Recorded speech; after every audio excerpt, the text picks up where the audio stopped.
precious child, precious child. In my mind, I see you clear as a bell, precious child, precious child. In my soul, there is a hole that can never be filled. But in my heart, there is hope, 'cause you are with me still. In my heart, you live on, always there, never gone. Precious child, you left too soon. Though it may be true that we're apart, you will live forever in my heart.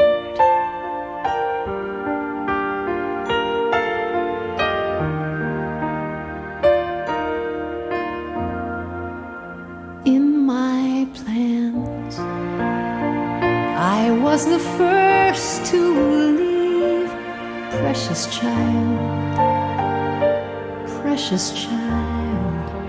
But in this world, I was left here to grieve, precious child, my precious child. In my soul, there is a hole that can never be filled. But in my heart, there is hope, and you are with me still. In my heart, you live on, always there, never gone. Precious child, you left too soon. Though it may be true that we're apart, you will live forever in my heart. God knows I wanna hold you, see you, touch you, and maybe there's a heaven, and someday I will again. Please know you're not forgotten until then. In my heart, you live on, always there, never gone. Precious child, you left too soon. Though it may be true that we're apart, you will live forever in my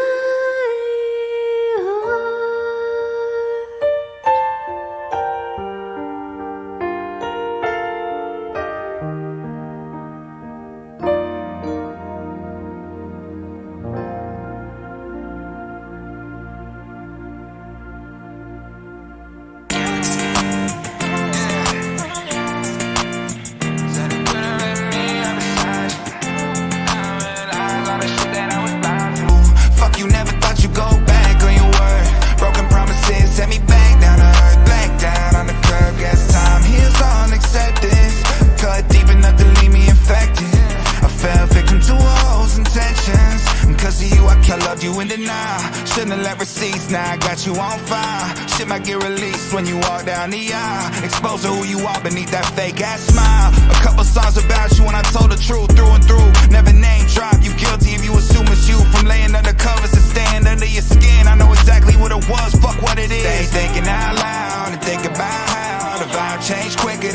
million miles an hour. I felt bad for whatever I said it's true, but you had your cake and you eating it too. Fuck, you never thought you'd go back on your word. Broken promises sent me back down to earth. Black down on the curb, guess time heals all, accept this. Cut deep enough to leave me infected. I fell victim to a body in question. You always look good when shit was looking bad. Looking back, it had me trusting somebody I probably shouldn't have. PTSD from falling and hitting rock bottom with nothing there to cushion that. Last time you reached out, I ain't read the message. Leaving the karma to respond when you least expect it. Everything I said, I felt the need to mention. When facts seem offensive, it's hard to ease attention. I'm just thinking out loud and think about how the vibe changed quicker than a million miles an hour. I see you never again. Could have been me in the suit, but you had your cake and you eating it too. Fuck, you never thought you'd go back on your word. Broken promises sent me back down to earth. Black down on the curb, guess time heals all, accept this. Cut deep enough to leave me infected.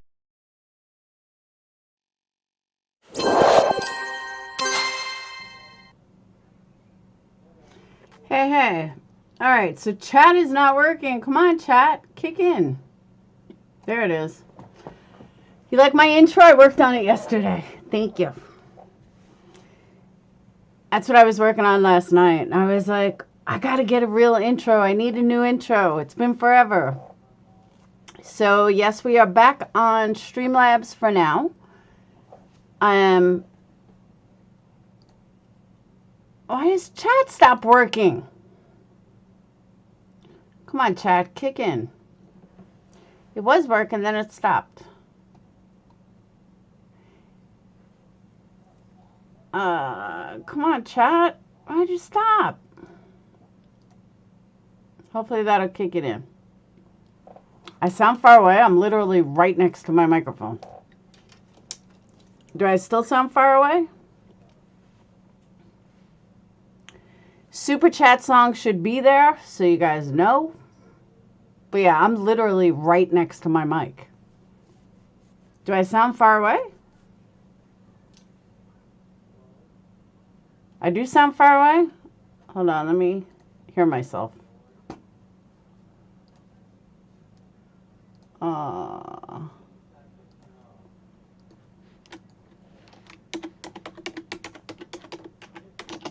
Hang on.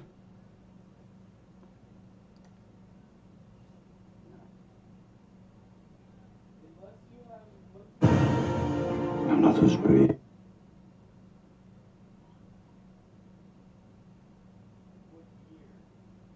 I'm not so sweet. Hopefully that'll kick it in. I sound far away. I'm literally... No, I don't think I sound far away at all. It should work. Give it a minute.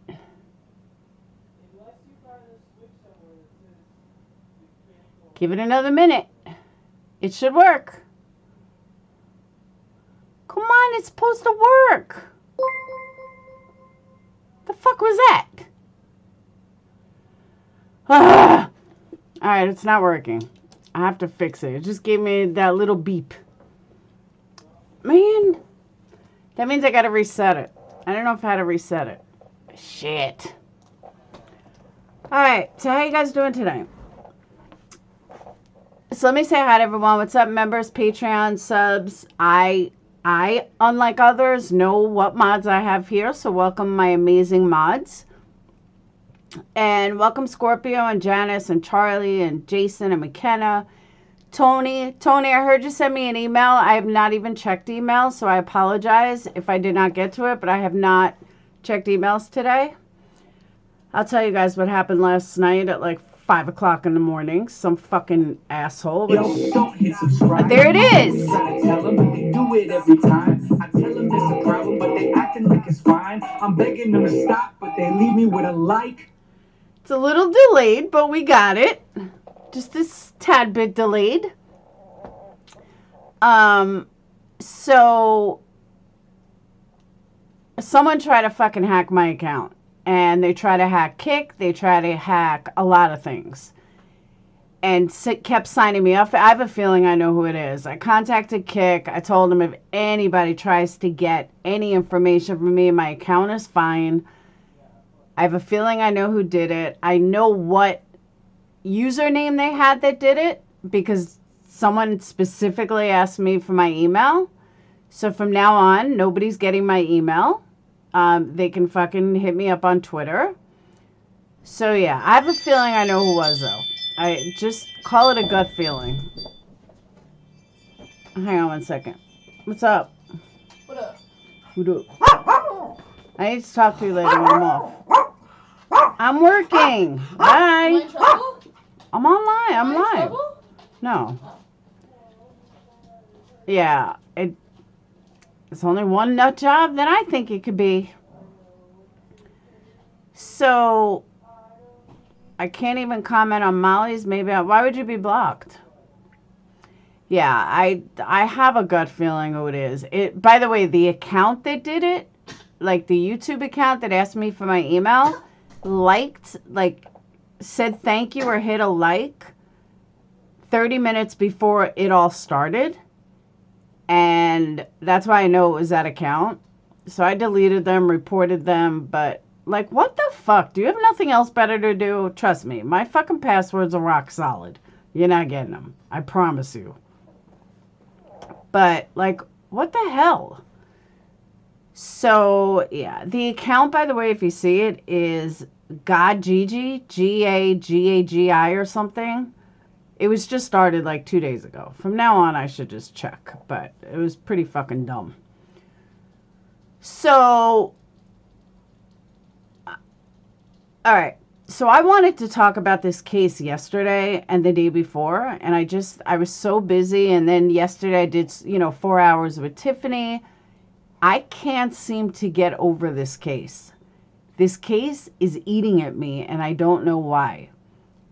And every day there's like a case, or every once in a while a case comes along that really hits home. And you don't know why. There's no rhyme or reason why it does. It just does. This case is one of them for me.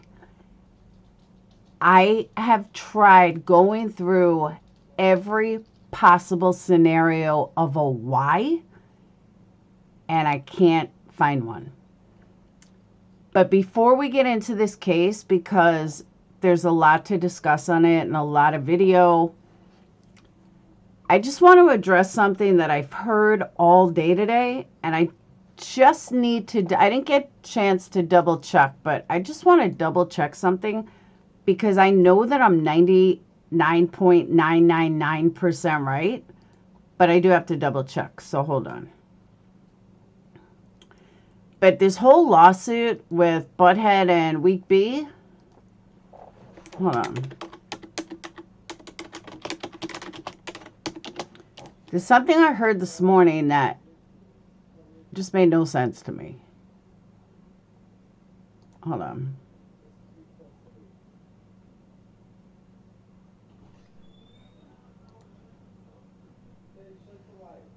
Of course, I should have started my computer.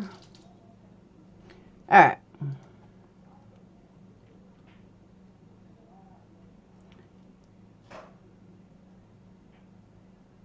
Come on.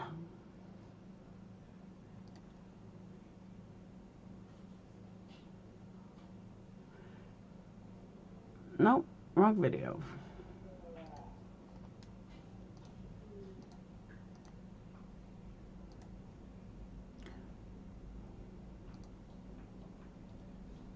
All right.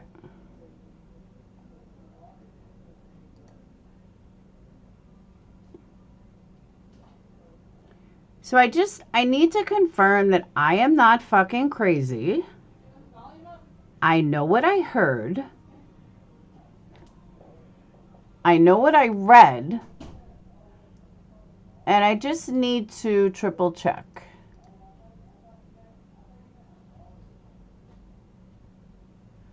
Because these people are complete morons.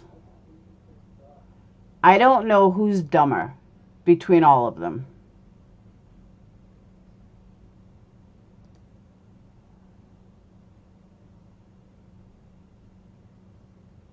All right.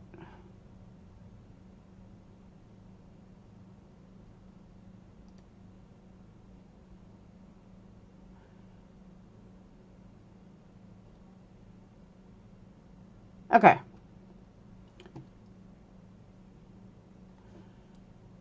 All right. So let me go through this real quick because this is another thing that's been driving me nuts with everybody's fucking stupidity. So I've heard a couple of times today and other people speaking about this, that Bullhorn Betty, it's going to get thrown out of court because Bullhorn Betty is not Andra, and Andra doesn't use Bullhorn Betty in her paperwork. Guys, I don't know who's fucking dumber, you guys or Butthead Betty. She uses Bullhorn Betty multiple times. So I'm like, okay, I'm not fucking crazy. I know what I read. Why are these people running around saying that Bullhorn Betty is not Andra? It's the same fucking person. Are you really fucking for real? Are you literally for real thinking that a judge is going to throw it out because you think, which she did, but you think that she didn't use Bullhorn Betty? Let me show you how many times she uses Bullhorn Betty. One, right in the plaintiff verse, blah, blah. She uses both. And let me also say, whoop, this isn't a what's the word I'm looking for? Oh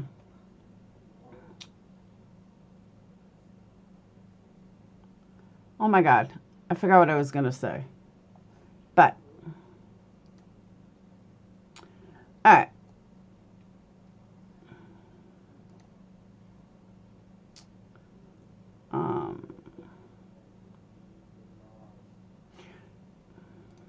Okay. Plaintiff is an individual doing business sole proprietary and existing under the laws of blank blank with her principal place of business in blank blank. Defendant blankety blank blank is an individual residing at blankety blank. You see this comma right here? I'm gonna guess.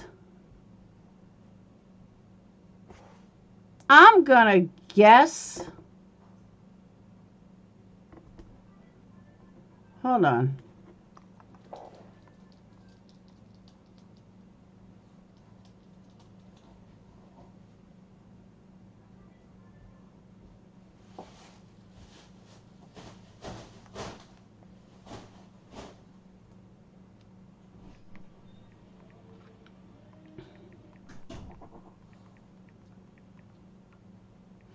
Hold on, guys.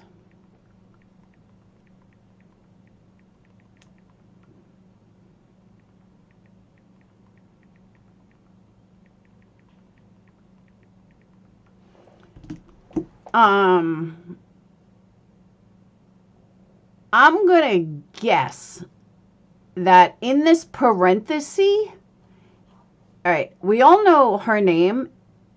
Oh wait, no, it's defendant. I'm sorry. I said that wrong. All right.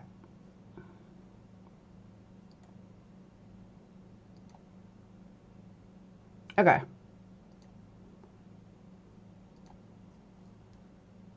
Let me explain. Okay. Plaintiff is an independent journalist and a truth and transparency advocate who covers true crime cases nationwide by traveling to locations of interest and reporting from the scene of her YouTube channel, Bullhorn Betty. Are these people this fucking stupid? Please tell me where she doesn't say Bullhorn Betty. She puts it in big capital letters that this is her YouTube channel. It's like, how fucking dumb are these people? And I knew that I saw that, so I knew that I wasn't crazy.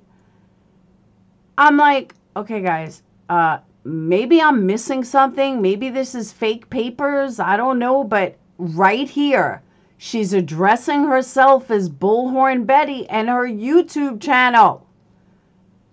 Like, how dumb can these people be? And I've heard a lot of people talk about it. I've heard a lot of people say, oh, well, it's going to get thrown out because she never addresses herself as Bullhorn Betty. Yes, she does. In big fucking capital letters. Jesus Christ. Exactly, sweet one. The names are referenced a lot. That's why I wanted to double check and make sure that I wasn't losing my mind. Because I knew I wasn't crazy. The gaslight subs for cash? Yeah, I think so too. Before we get into this bullshit evidence, I know she says it again at the end too.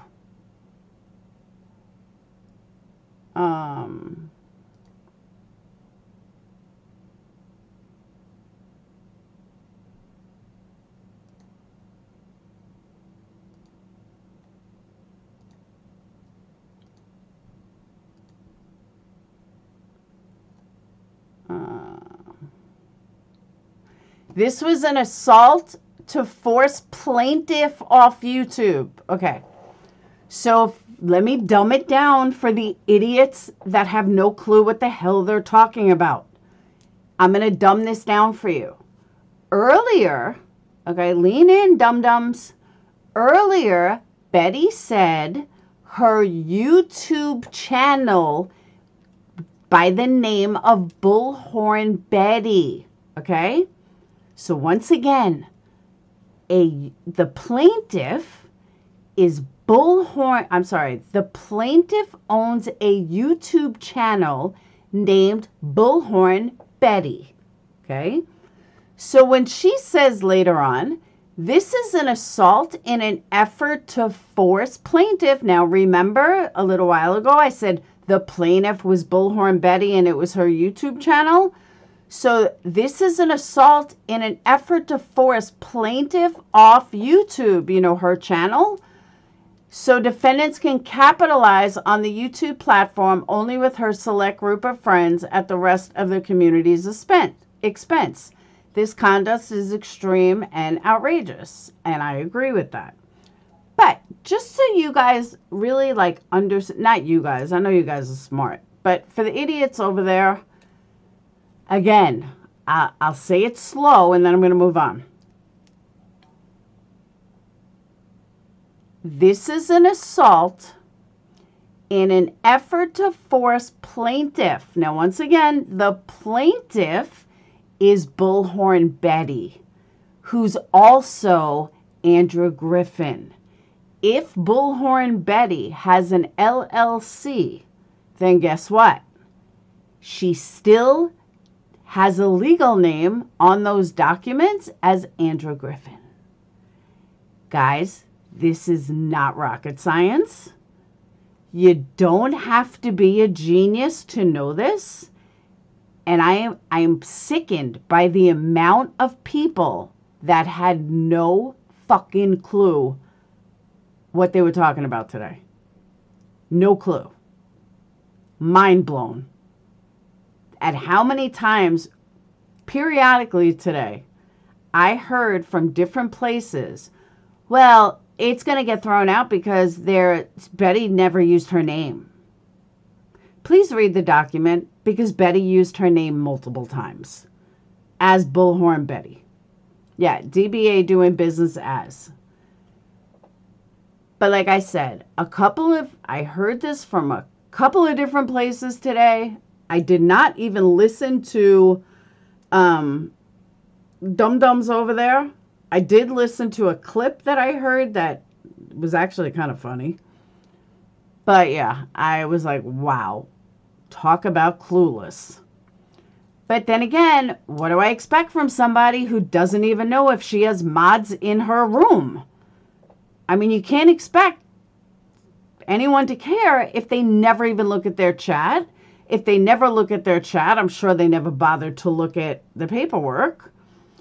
See, and that's another thing. You guys come at me about when I said, I'm going to charge people for reading chat. Well, someone that gets 600, 800, 900 people in every live literally turned around today and said, oh, I don't know. I guess the clip that I heard, Nick asked if there were mods. Oh, I don't know if there are any mods here. Most creators would look at their own chat. She's like, oh, if there's something going on, mods will handle it. Oh, okay, people. And you wonder why I said what I said. Because the majority of this community wants to be treated like shit. I've been saying this for a long fucking time already. People don't want to listen. The proof is there over and over and over and over again that subs want to be treated like shit. That's where they go. They go to Truth and Transparency right now is 1,500 people in there. Oh, okay.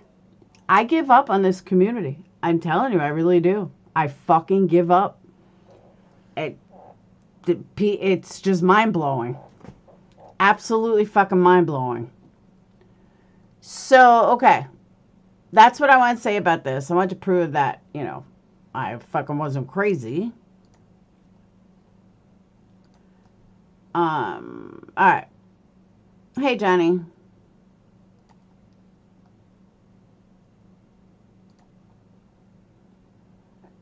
Alright, let's get into this.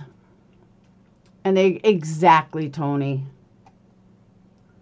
Well, I'll tell you, though, the one fight I heard today was absolutely hysterical.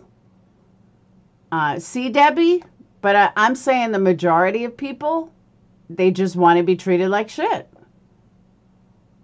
I mean, as a creator, how do you not look at your own chat? How do you not know if you have mods or not? Like, really? It's not like you're looking at a camera. You're not even on camera, and you got fucking 7 people on panel with you. You can't look at your own fucking chat? No respect at all. At all. Alright, so let's get into this. So as I was saying, I can't seem to get this case out of my mind at all. Is anyone not familiar with the case? Because let me go through the details. They literally don't care. Exactly, McKenna. Hold on. All right, so Chad Doerman is 32 years old guy from Ohio. He decided 4 days ago to kill, I don't have the names of their kids, but killed all 3 of his biological sons, 7, 4, and 3. Lined them up and shot them with a rifle. Execution style. The saddest part is, one of the boys actually got away. We don't know when he got away, but he actually got away. And when he got away, he made it to the woods. His father went, hunted him down, brought him back to the front lawn, and shot him. That rules out any type of, oh my God, this was a heat of passion. It was in the moment. All of that is completely wiped out. There is none of that. He literally, and he wasn't on drugs from what we know. He literally went and hunted down that little boy and brought him back and executed him. There were witnesses. These boys' poor mom watched this whole thing. She tried grabbing the gun, and that's when she got hit in the hand. That's when she got shot in the hand.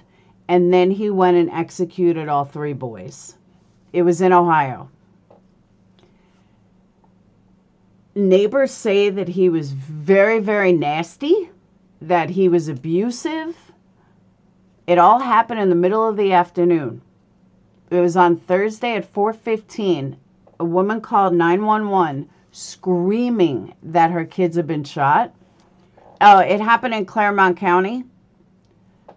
3 minutes later, a driver in the area, I guess like an Uber driver, called 911 to report that a young girl was running down the road saying her dad was killing everyone. Deputies get there. I'm going to play the whole video. Yeah, the neighbor said that he was a really mean guy.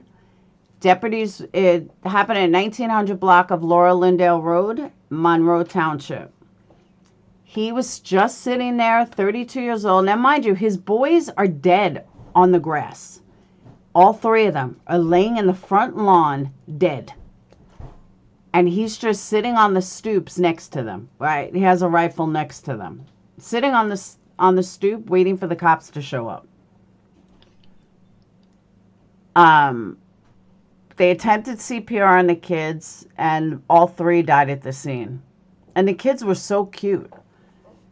Kid's mother, he made the mother, I said that because I kind of said that already. Because I said she was trying to stop it and she got shot in the hand. The children's mother is 34. She also hasn't been identified. She was trying to protect the boys, and I don't know if the gun went off, if it was intentional that he was going to kill her, but he obviously had no intention of killing himself. She was taken to the hospital. She's being treated.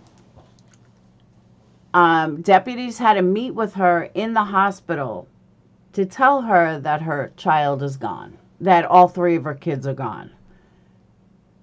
He was arrested. Has been charged with 3 counts of murder. Janice, I tried finding that. I couldn't find that either. He's been charged with 3 counts of aggravated murder. The bail was the highest ever heard in the courts in Ohio.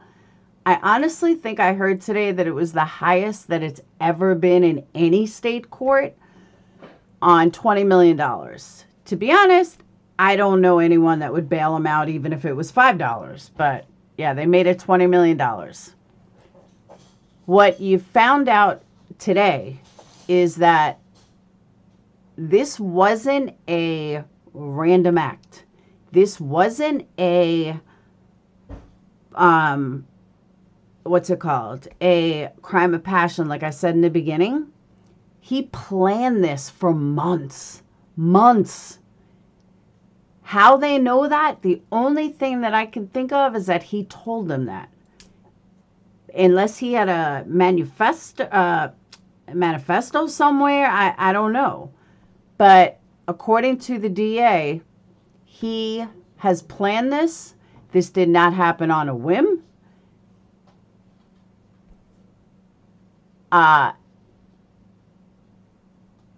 During the arraignment, he stood near the court. He was wearing, I noticed today though, he was wearing 2 sets of handcuffs. I don't know if they thought maybe one would escape, but yeah, he was wearing 2 sets of handcuffs, which I don't think I'd ever seen before. Yeah, he confessed. Nobody knows the motive yet. I thought that he was doing it to piss off the mom. Or he did it in a crime of passion with the mom. But no, he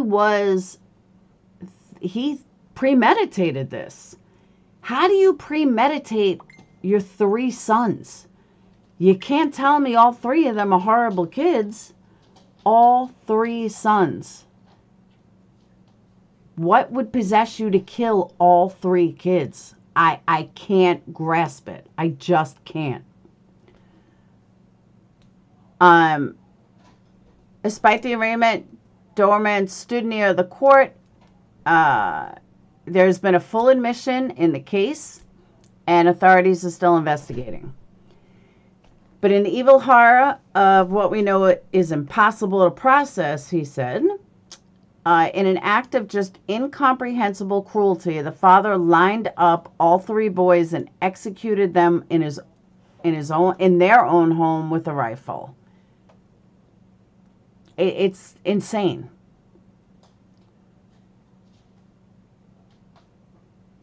On June 11th, he posted pictures on social media of him with his 3 sons smiling and giving a thumbs up. Nice crew there, one person posted. Boy's grandmother said grandma loves this picture. I just can't imagine. Let's see where the GoFundMe is at. GoFundMe was really low last time I looked. Oh, it's gotten high. When it first started, it was like, I saw it was like 1,200 people. I'm like, why hasn't this taken off? They had a goal of 20,000 and they raised 226,443. If anyone wants to donate, here is the link. Yeah, they were his blood children. That's what I'm saying. I could not understand it. So then I did some research. Now check this out.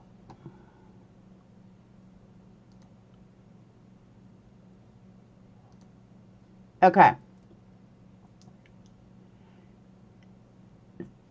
One of the categories about filicide is spouse revenge,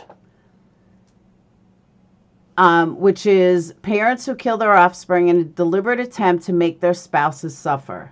The prototype is found in Euripides' play Medea. After killing their 2 sons, Medea told her unfaithful husband Jason, "Thy sons are dead and gone. That will stab thy heart." The most common precipitants for spouse revenge filicide are spousal infidelity and child custody disputes. Mr. Ronald Schanenberger's fiance had made arrangements to go on a Caribbean cruise with her girlfriends before their engagement. When Schanenberger's father died, his fiance declined to return early from the cruise to be with him in his time of grief. He resolved in his rage to make her suffer the way he had suffered. He waited until they were married and their son Tyler was 7 months old. After his wife was fully bonded with Tyler, he killed their child. He was sentenced to 49 years in prison. People are sick. They're just sick. So, being that we don't know if it was spousal revenge, there's another type of filicide, which is unwanted child. Well, that doesn't really fit because he had 3 of them. So I don't see that fitting either. Child maltreatment filicide, battered child syndrome, violent outburst, maybe, but there's 3 of them. Then you have acutely psychotic filicide, which, was he psychotic? I don't know.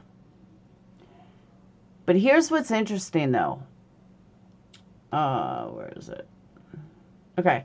90% of filicide perpetrators are biological parents and 10% are step-parents.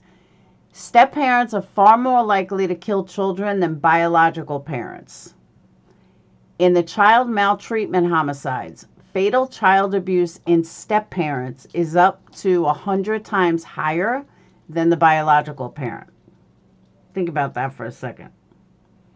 So a step-parent is 100 times higher, more likely going to kill children. Crazy. Most common perpetrators of child homicide is a parent in infancy. The U.S. rate, this is interesting for those of you that live outside the U.S.,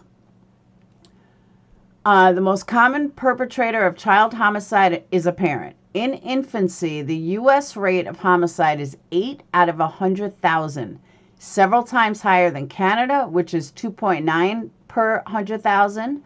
About 2.5 of all homicide arrests in the U.S. are for parents who have killed their children. This amounts to an average of about 500 filicide arrests every year. The rates of child homicide decrease with the child's age. So the horror of filicide seems to grow as the victim's age increases. 90% of filicide perpetrators are, I just read that, Strong predictive factors of maternal child homicide or maternal age of 19 years or younger. Education of 12 years or less, single marital status, and or late or absent prenatal care. Men, as opposed to women, who kill their children are more likely to kill older children, are more likely to be unemployed, and are more likely to be facing separation from their spouse and or more likely to abuse drugs or alcohol. Now, I know I said that fast. I'm going to repeat that one more time because this is really interesting. The strongest predictive factors of maternal child homicide are maternal age of 19 years or younger. For those of you that may not know, maternal meaning mother. Education of 12 years or less, single marital status, or later absent prenatal care. So, most likely got pregnant as a teenager, is never with the father, never graduated high school, and didn't take care of the baby when they were pregnant. They are the strongest predictor of child homicide. That's wild. Men, as opposed to women who kill their children, are more likely to kill older children, are more likely to be unemployed, and are more likely to be facing separation from their spouse, and are more likely to abuse drugs or alcohol. So guys that drink, guys that drink are unemployed. So basically alcoholics sit around, do nothing. And wives cheat or wives are leaving them. And they will usually kill older parents, older kids. So he really doesn't fall into any of those categories. I believe he was working. Honestly, I don't know how you couldn't work with all those kids. Fathers are more likely to kill when there is doubt about paternity and when a child is viewed as an impediment to their career. Paramours rarely kill their own children. Instead, they more often kill the sons of their predecessors. I don't know. Did they say you drank every day? I remember.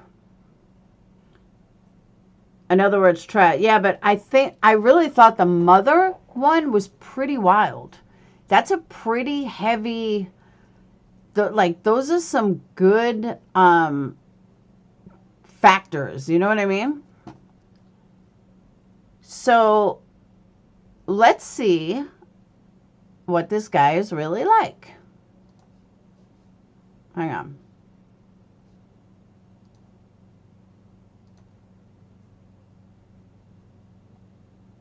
All right.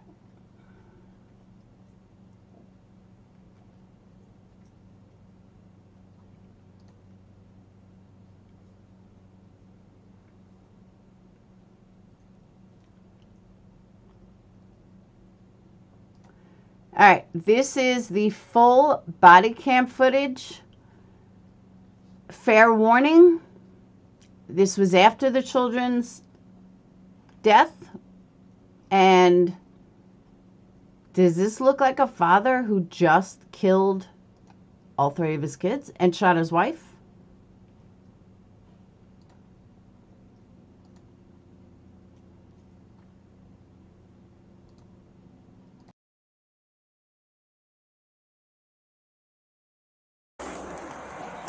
Where's he at? He said, shooter's on the porch. Get him right here. Right here. You got him on the porch. We've right asked about the last place we've been told. You show me your hands now! Stand up and walk towards us! Stand up now! Walk towards us! Stand up with your hands up! We got a visual in the veil. Not showing his hands, not following commands. Stand up now! Not showing hands or following commands. His name is Chad Doerman. Chad Doerman. I know, but we gotta go. I know, but we can't. If you're on your first page and he's not complying, and you know he's a shooter, shoot him. We gotta find cover first. We ain't no good if we ain't safer. So.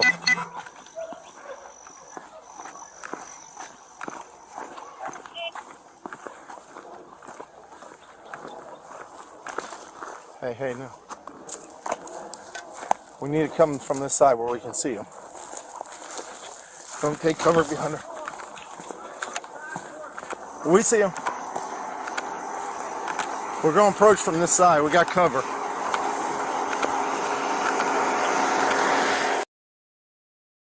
Let me just say, for all the people that don't understand why cops shoot so fast, look how nervous they are. They don't know if they're going to get jacked behind. They don't know if the guy is going to, shoot at them. They don't look like they have bulletproof vests on. At least that one guy doesn't. This is why cops shoot. This is fucking scary. Like, I just think people don't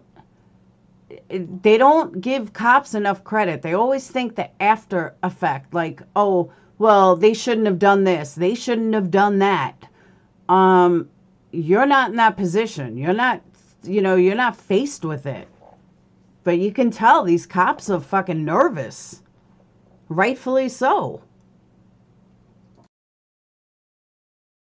Right here. 6 Robert, 29 and 63 is Type. And I just have a dumb question. Why isn't he wearing a bulletproof vest? Like, why wouldn't he be? He's not, though. You can see he's not. I don't understand why. Like, he's got a rifle. Yeah, we're okay right now.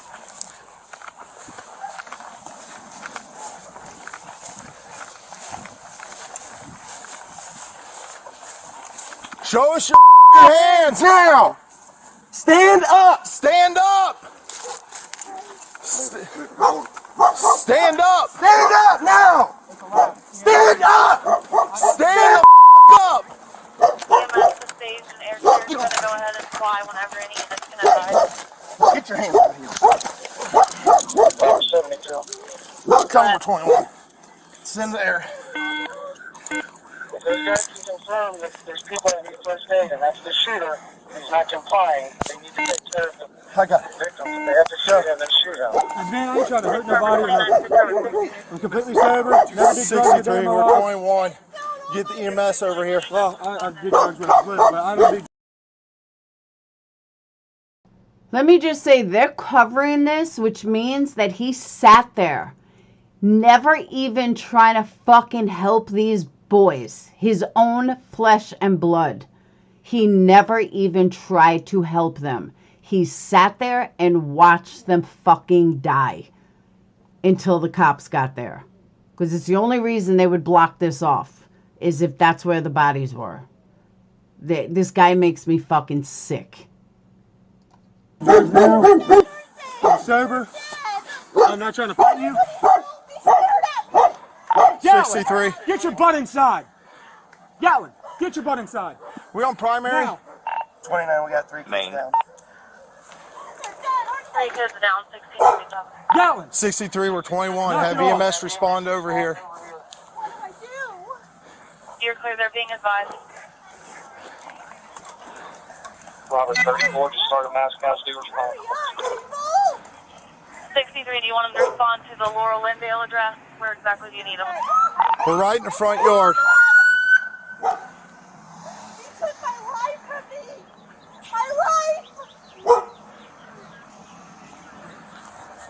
What are you doing, man? Hey, are you copying all this? Can I roll over? I ain't gonna hurt you. I ain't gonna hurt nobody. You got anything on you? No, I ain't got nothing, man. Phone, that's it. I ain't mad. I ain't nothing. Just make sure that dog don't come out. I don't think he'll bite you. Just don't reach for him and try to grab him and pet him. All right. He won't bite you. What's going on, man? Nothing. Can I stand up? It's kind of uncomfortable. I'm gonna I get ain't you gonna here do in a nothing. I ain't running second. away. You can do whatever you want with me.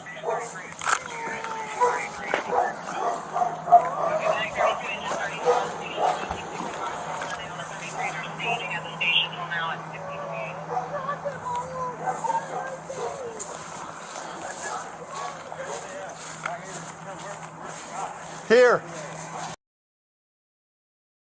Now, I've watched this video a couple of times, but I can tell you, I've always focused on him. This is the first time I'm listening to the background noise. I don't know if that's the big sister or the mother, but if you really listen, it's horrifying. She is hysterical crying, I'm assuming, over her boys. Maybe they were still alive at this point. I don't know, because the cops went and told her that she was dead, that they died at the hospital. So at this point, it's possible they were alive. I don't know. I honestly don't know. I'm just guessing. But it's the mom saying, you took my life from me. They are my life. Okay, I couldn't totally make it out, but it's the first time I was actually listening to it. You the only one else inside the house? What? You the only one else inside the house? Yeah. Sit down right here. My daughter, she ran over to the fire department. Sit down. It's my stepdaughter. Put him in the cage. Just a little.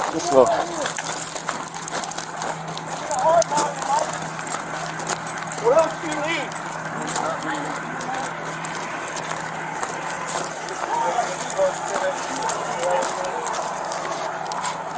They're all being advised they've requested 2 additional medics. There's also air currents flying, but they need an LV and then a copy.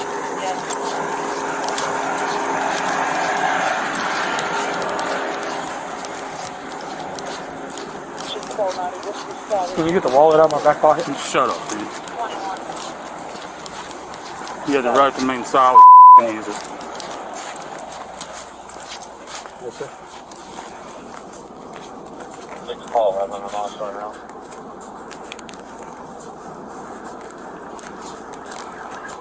I'm almost there.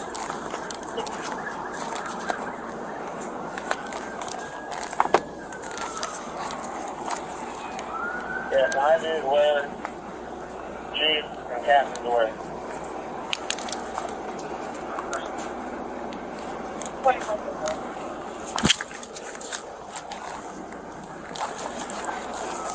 34. Hold on. And I hope they left the air off. I know, cops like, shut up, dude. Puppy was down, got tired of being a provider, taking care of the fam. I don't know. Then why not kill the daughter, too? Yeah, I saw that, McKenna. There was blood on him. How do you fucking do that to your own children?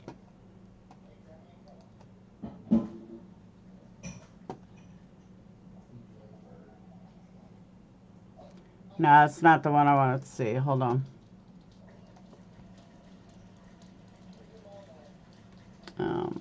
History.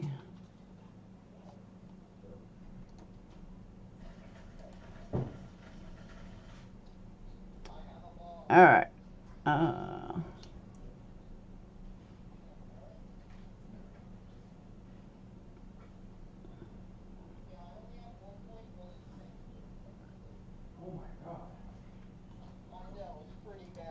Mom, you know what time my appointment is? Huh? You know what time my appointment is? No. County boys. Investigators say their father has admitted to shooting and killing all 3 in cold blood. Their ages are 7, 4, and 3. We do have team coverage for you on this tragic situation. We start with WCPO 9 News reporter Sean Delancey, who is in New Richmond, where a community event is being held for the 3 children who lost their lives.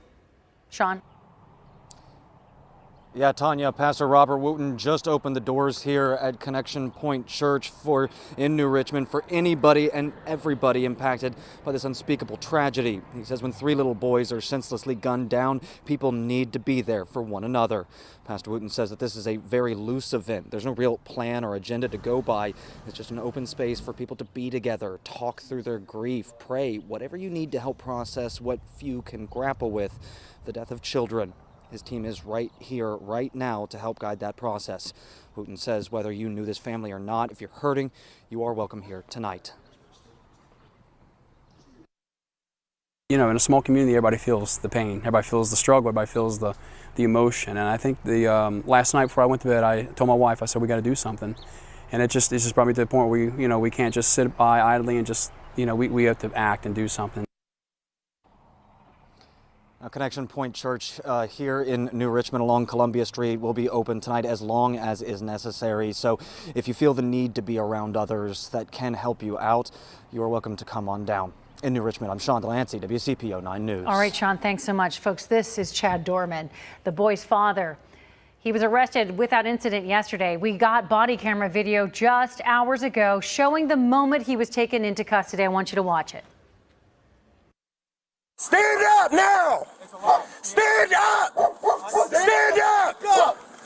EMS is safe and air care is going to go ahead and fly whenever any units can arrive. Get your hands out of here. Number 21. It's in the air. You see there, Dorman did not resist once law enforcement got to the scene. He was sitting on the front porch with that rifle nearby and had little to say as he was taken to the cruiser. Claremont County prosecutors say Dorman admitted that he executed his 3 boys one by one. That evidence was presented today at Dorman's bond hearing. I-Team reporter Craig Cheatham has more on the evidence presented in court. In court, Assistant Prosecutor David Gast said Dorman admitted to shooting and killing his 3 sons. Gast described the crimes as, quote, one of the most monstrous, craven, cowardly acts that will ever be our misfortune to see. Chad Doerman entered the courtroom wearing what one officer called a suicide vest. It was the day after. That's when I noticed he had double set of handcuffs on. Prosecutors say he confessed to shooting and killing his 3 boys. In an act of just incomprehensible cruelty, the father that stands before you lined up his 3 young boys and he executed them in his own home with a rifle. Assistant Prosecutor David Gast said Dorman told police that one of his boys ran to a nearby field, but Dorman said he got the boy, dragged him back to the property, and killed him. Gast said Dorman also shot his wife in the hand when she grabbed the gun, attempting to save her children. We can't name a person that poses a greater threat to the community. The judge granted the prosecution's request for a $20 million bond. The case now goes to a grand jury. A pretrial hearing is scheduled for June 26. In Batavia, Craig Cheatham, WCPO. See, here's my question though. Why are they wasting taxpayer money for a trial? He admitted it. There's witnesses to say he did it. Why are you wasting the money for a trial? Put him to death and execute him the same way he executed 3 innocent children. If I lived in this county, I would be mad if my taxpayer money is going to go for this moron who did this. I say execute him in the same style he executed his kids. That's what I would say. He showed zero emotion. He didn't care. I'm telling you guys, this case has sat with me for like 3 days already. And I think about it all the time. Because I want to know why. Why would you do this to your own children? It's not even like they were stepchildren. It's not even like they were like, these are your own boys, no less. Not even it was a girl and you wanted a boy. This is your own boy. It just doesn't make sense. Last thing I want to play for you guys on this is, hold on.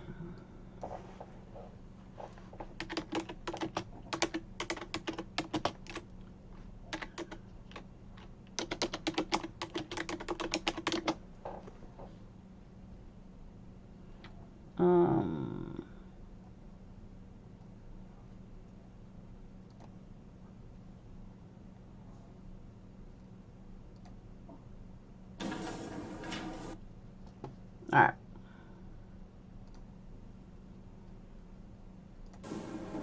State of our is Chad Doerman, 2023 CRA 1975. This matter is before the court today for purposes of bond hearing. Mr. Callum, you were here on behalf of Mr. Dorman. Mr. DeCalvi, Mr. Gast on behalf of the state of Ohio. Mr. Callum as the bond. Go ahead, sir. As the bond, Your Honor, he is 32 years old. He lives in Richmond, married, is employed. He indicates that his relatives, Gloria Dorman, Todd Frost, and Keith Dorman. I know the volume sucks. It's not my fault. The volume is just super low. As co-signers for him. At this time, Your Honor, we would submit to the court that a bond of $75,000 with order conditions would be appropriate. Thank you. Thank you. Mr. DeCalvi. Judge Mark DeCalvi, Claremont County Prosecutor on behalf of the state. At this point, I'm going to let Mr. Gast handle the bond for an hour and a half. Thank you. Good morning, Judge. Good morning. Judge, we've got law enforcement with us here today. Our office has been involved. Lots of people in our office have been involved with law enforcement throughout yesterday, afternoon, evening, all the way through this morning. And the facts I have for you at this point are as follows. The trauma that this man has inflicted on his family, the community, law enforcement, first responders, and all of the rest of us who have any idea what's going on here is unspeakable. There's been a full admission in this case, Judge. The case is still new. We're still discovering facts. But the evil horror of what we know is impossible to process. In an act of just incomprehensible cruelty, the father that stands before you lined up his 3 young boys, and he executed them in his own home with a rifle. They were ages 3, 4, and 7, Judge. In an act of desperation to save her children, the mother at some point grabbed the gun that father was wielding to attempt to protect them. We know that one of the boys was able to flee into a field near the home. And again, we know from his admission, father hunted that boy down, drug him back to the property, and executed him in front of witnesses. The mother was shot through the hand in her attempt to protect her children.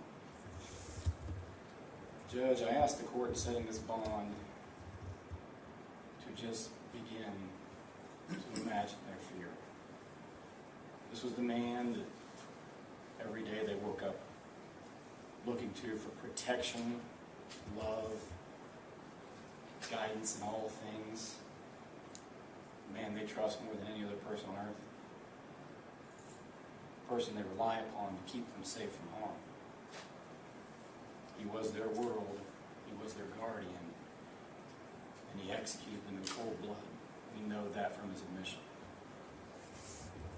By that same admission, Judge, he has committed one of the most monstrous, craven, cowardly acts it will ever be our misfortune to see.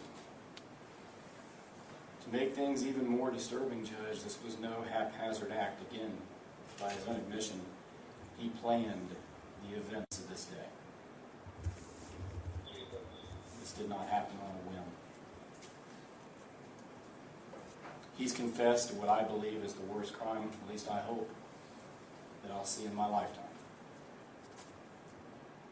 I hope it's the worst fact pattern that ever comes before this court.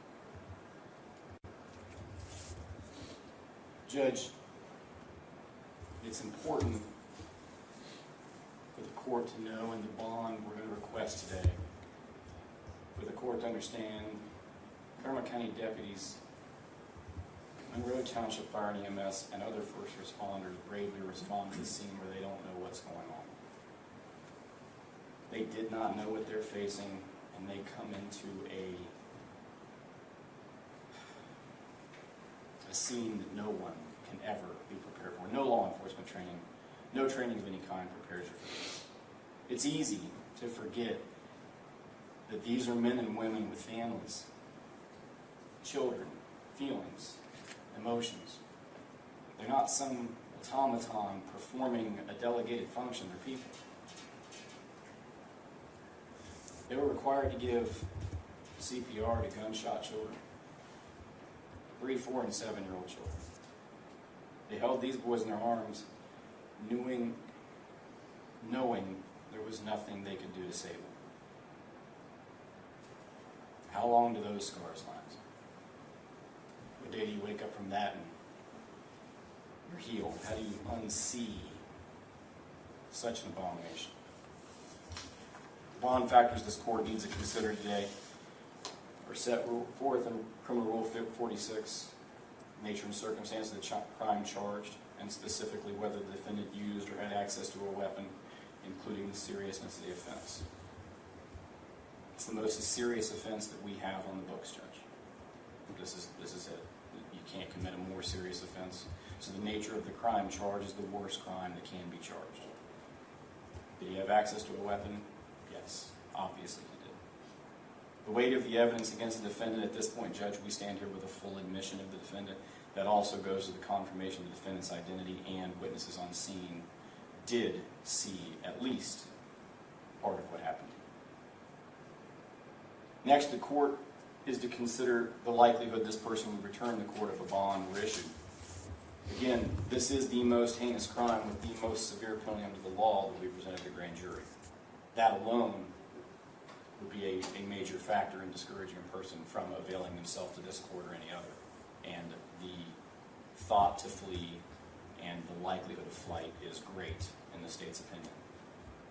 The danger he poses to the community is a factor that this court can consider, and I think with the facts in front of you, Judge, we can't name a person that poses a greater threat to the community.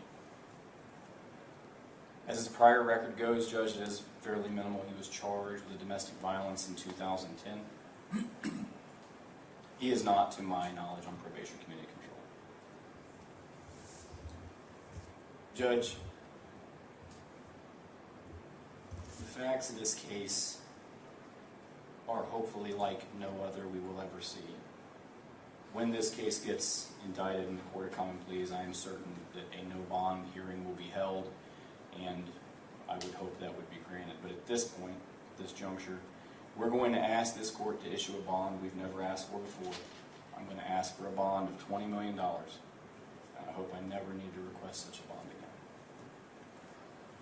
Thank you. Date for preliminary hearing? The date for the preliminary hearing, Judge, is 6/26.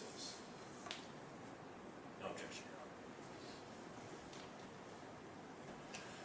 The preliminary hearing will be set for June 26th at 1 p.m.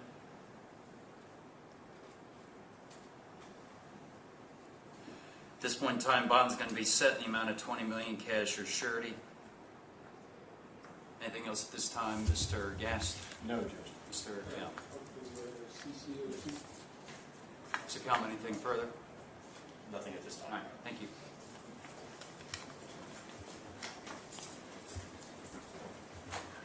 All rise. Court is in recess.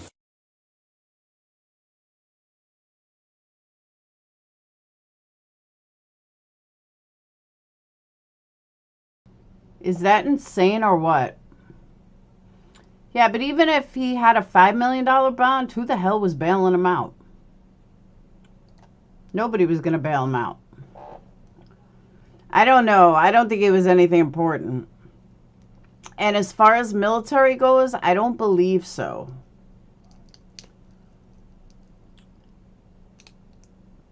But I just can't stop thinking about this case. And I honestly don't know why.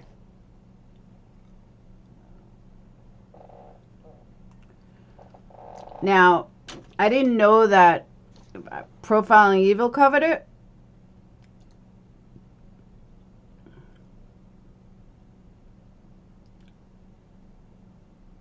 Hang on.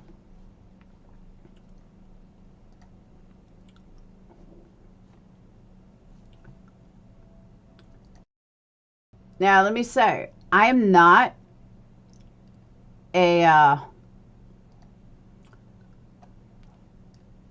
I'm not a detective. So I would like to know what he thinks the signs are.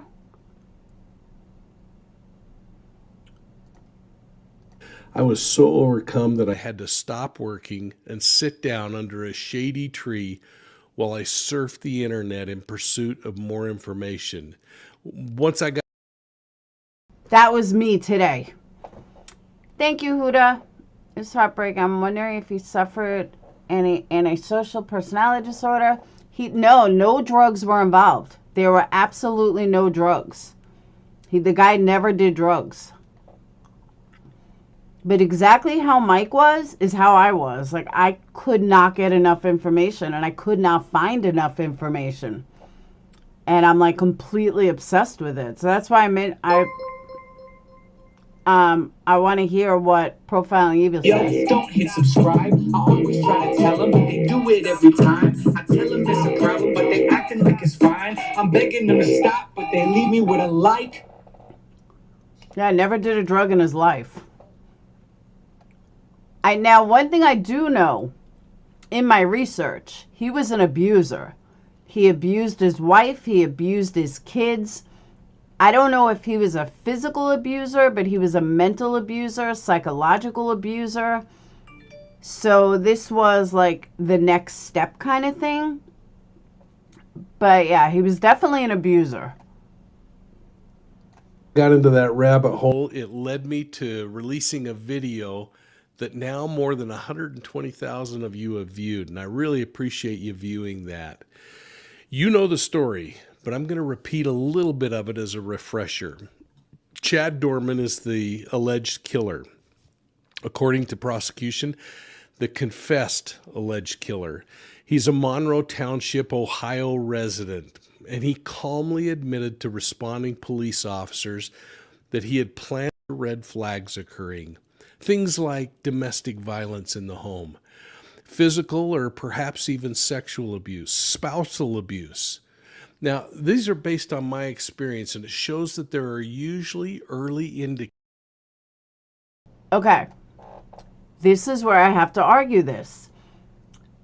I don't know when this video was made, but the cops have never been called to the house except for one domestic argument that happened like 6 years ago or something. There was no cop involvement, no CPS involvement, nothing. There was no sexual assault. I don't know where he's pulling this from, but he's wrong. None of what he's talking about applies to this family. Indicators in these kinds of violent acts and opportunities. And albeit very uncomfortable opportunities, there are, as I said, in these kinds of violent acts, opportunities for intercession. You know, it's a place where, again, whether they're uncomfortable or not, we as family, friends, or acquaintances could have stepped in and notified authorities of the abuses that we're seeing going on or that we're perceiving. Now, I get that family members have already come to this theory, and I'm going to base my experiences, kind of a small little gun to shoot squirrels or to target practice or things like that. And if you look at that little silver clip that's hanging down just below the strap on the police officer's gun, you can see again how small that is. And I don't know if it's significant or not, but to me it was significant and something that I picked out. It wasn't necessarily significant to me that the weapon's pointing in the direction that it's pointing. I'm going to be interested to see if this guy is left-handed or right-handed, because the positioning of the gun would suggest more that he's left-handed. And I know that one of his sons, according to one of the media reports, was a little left-handed pitcher. And again, how important that is or unimportant it isn't. One thing that's kind of interesting is if he is in fact left-handed, then it presents an interesting situation for him with the ejection of the rounds in a weapon like this. But again, how important, heck, I don't know. And I'll look for your comments as we go along, but we'll jump right back into this. The head, for instance. But a .22 bullet is not going to cause immediate death unless the children were hit somewhere like in the head. That's kind of a disgusting thing to talk about, but I think it's kind of significant that he used a .22. I'm not sure why. Maybe he didn't have any other weapons, and that was the one he chose. I don't know. Now, it may have been during the exchange that when his wife comes in and tries to stop him from shooting the boys, she gets shot in the hand. And it may have been at this point that one of the boys flees the scene attempting to. That is exactly what I was thinking. Roses are red. I'm the exact same way. It's really bothering me. But everything he just said is exactly what I've been thinking, that's when the kid got away. Escape what he knows is going to happen. Well, like a rabid dog, his father pursued him and captured him, drug him back to the scene of the other homicides, and then executed him in front of witnesses. And we haven't heard who those witnesses are, other than I suspect the mother, perhaps the daughter, and then who knows if we're going to learn of more. It may have been that the other boys were still alive and they witnessed it as well. Now, I think it's kind of interesting here. Craig Bush indicates that the boys were shot in the head execution style. And Craig, if you could put a link in the chat below where you're getting that. I haven't seen that piece of information. Now, to my gun people, correct me if I'm wrong, but doesn't execution mean they were shot in the head? Isn't that the difference between execution and just shot? That if they were just shot somewhere, they would say they were shot, but because they were shot in the head, it means execution. This is what I remember from college. So I just want to make sure that I'm right. I am right. Okay, that's what I thought. So I just wanted to double check because Mike's now confused and then I get confused because I'm almost positive execution means shot in the head. Information, certainly not suggesting that that's not accurate. I just haven't heard that. And of course, you have to think about that from a behavioral standpoint, that if in fact that were the case, the boys would have to remain much more still in order to get that shot off. And they probably were lined up just as it's been indicated here. Again, and please forgive me because I look at this thing from an investigator's perspective rather than maybe the emotional perspective. So please forgive me on that, folks, as we go along. But here, let's jump back in. All indications are that the boy's mother was the first person to make the 911 call requesting police, while at the same time, the daughter's running down the street and flags down a passing car reporting that her father is killing everybody in the family. That passerby dials 911, and within minutes, deputies had taken this accused killer into custody. The sad thing here, their resuscitation efforts failed, and all three boys are pronounced dead. Now, many of you, like me, have responded that Dorman appeared so calm, matter of fact, almost casual when police were taking him into custody. Did you catch that part when the officer said to him, "What's going on?" He replies, "Nothing." And then he makes sure that the officer knew that his dog, which was barking, wasn't dangerous. He seemed to show more concern for that dog than he did his very own children, the family that he had just executed. Well, Dorman's bail has now been set at $20 million. Initial court records didn't show who his attorney is, but you can be sure he's going to be represented, even if it's paid by the state, since this is undoubtedly going to be a capital death penalty case. Now, listen closely, because this may be a controversial discussion, and this is something that I find really interesting. I remembered reading, and I went back and did a little research. In March of this year, just a few months ago, Ohio's Attorney General, David Yost, he's been in there for a long time, characterized Ohio's capital punishment system as broken and enormously expensive. Yost called on his elected officials in the state to either overhaul the capital punishment system or end it altogether, arguing that the system just produces churn, waste, and endless lawsuits and nothing else. Well, I don't know about you, but I'm wondering if Yost is thinking today that he might have a little different opinion after what he just witnessed happening in his own state. I'd be really interested in your thoughts on this one.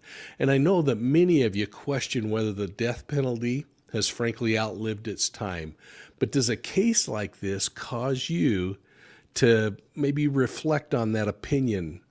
Now, I'm not suggesting Yost is wrong, but I do find myself wondering that if Yost even is thinking at this moment in time, maybe we should wait and table that discussion until this particular case is adjudicated.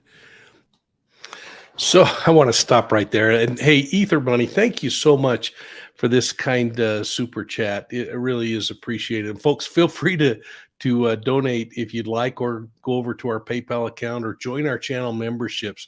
But Ether Bunny, thank you so much. So I think the thing that I was so intrigued with the fact that in March, Yost determined that the death penalty was kind of outdated and too expensive to pursue.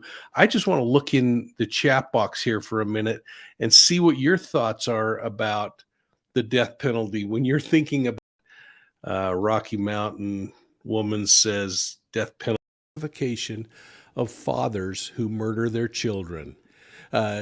This phenomena of parents who kill their children is called psychiatric, and the social didn't appear. I found one portion of that discussion. Her to first see her wife, and her mother and her sister being killed first. Now, many experts believe that most of these... All right, so he's saying all the same things that I'm saying. Why don't I have 100,000 people? Murders fit within a few classifications, including 35% of all those murders where the father killer commits what's called altruistic murder, is more compassionate to murder their children than to allow them to go with a abusive spouse or something else like that in a family that's breaking up. So we have to always consider, when you look at these cases, doesn't change the facts and the elements of the case that this individual took the life of another, but it does help us in understanding what the amount of responsibility should be in the court system. And so again, think about this idea of altruistic, and can you in any... I'm not seeing anyone really commenting on that, so we'll just jump back into it. I'm also interested in learning if he ran out of ammunition, if his weapon jammed, or if there was some other explanation for his cessation of this murder spree. Perhaps he had a moment of sanity that might have caused him to stop and submit to an arrest, but I think there's something else that happened there. Now, it's difficult to determine what Doerman's motivation was, but we need to consider this altruistic classification as we look at the case. But frankly, I'm betting it has more to do with revenge than anything else. Now, experts report that fathers who commit spouse revenge murders end up killing their children in an attempt to make the spouse suffer, to punish the spouse. Often these cases result in extermination of the entire family once they accomplish this. See, that's what I'm thinking too, though. Why didn't he kill the daughter? Why only his sons? Why not kill the older daughter? Why not kill the mom? Or why not shoot the mom, disfigure her, shoot her leg, something? Why only the boys? This is a revenge killing in front of their intended target of anger. For instance, if that were the case, he may have tried to, or wanted to, or fantasized about killing the entire family. But first, if this is correct, it was all about punishing the mother by killing her children in front of her. So let's stop there for a second, because this one is a tough one for people to swallow. And yet, I've seen it repeated so many times There is so much anger and frustration, and it is all about first punishing that spouse. And so many times it then leads to others. Now, I saw some comments earlier about why did the stepdaughter, was she allowed to escape? Or why wasn't the mother executed? And that takes me back to that original question that I had that you'll remember. I want to know why he stopped where he did. Did that weapon jam? Did he run out of bullets? Was there intent to go beyond? Are there manifestos that are going to give us more clarity? Those are the kinds of things that become really important in understanding the true overall motivation and the classification. And to Old Soul, thank you so much. Was he acting when he went to court? He seemed off in court, but calm during his arrest. You know what? It might have been the reality of what he did by the time he got to court. I don't know, but thanks so much for that kind donation. And let's see what we got going on here. Let's see. Yeah, a lot of you really troubled by the fact that he was so calm. Now, here, Crystal's saying she doesn't believe it was revenge motivated. It'd be interesting to what you think. D is saying, I think so. Here we go. I'm not sure what this question is, so I'm not going to comment on it, Strawberry Kisses, because I missed probably something that was communicated earlier in. Yeah, I mean, to me, it's looking more like there was some triggering series of events that maybe the marriage was in trouble. There was talk of divorce, or more importantly, talk of her leaving him and taking the kids. And of course, there's other things that come out that kind of support that kind of mindset that I think will come out. Okay, there's a lot of confusion over the daughter. I could swear the daughter was his stepchild and her biological child. Correct me if I'm wrong. If you had a psychosis episode like Daryl and Brown, having a psychosis episode when he killed baby Cash, delusion and hallucination. Yo, don't hit subscribe. I always try to tell them, but they do it every time. I tell them it's a problem, but they act like it's fine. I'm begging them to stop, but they leave me with a like. Thank you, Huda. If you had a psychosis episode, I don't think he did though. I don't, we don't have enough information yet, but from the way I see it so far and all the information that I do have, he didn't have a psychosis. Most likely looks like revenge, because during the hearing they said that he has planned this for a long time. So if he planned this, then it definitely wasn't a psychotic break. And that came out allegedly during, I don't know if he told them or what happened. But could it all be a lie? It's possible. It's definitely possible. Because your people are legit, they're not randos? What does that mean? Out in court as this thing goes along, but let's jump back in. Children as well.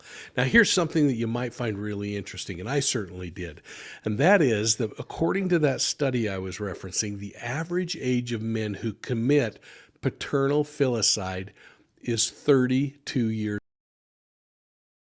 You know what? All bullshit aside, and I really mean this, he's a detective. He has many, many, many years as a detective. And I'm pretty impressed with myself that I went down the exact same path he did, and I didn't even know he did. That kind of says a lot about me. I know what the fuck I'm talking about, but I'm glad he did that. Years old. That's the average age. Now, Chad Doerman is 32 years old.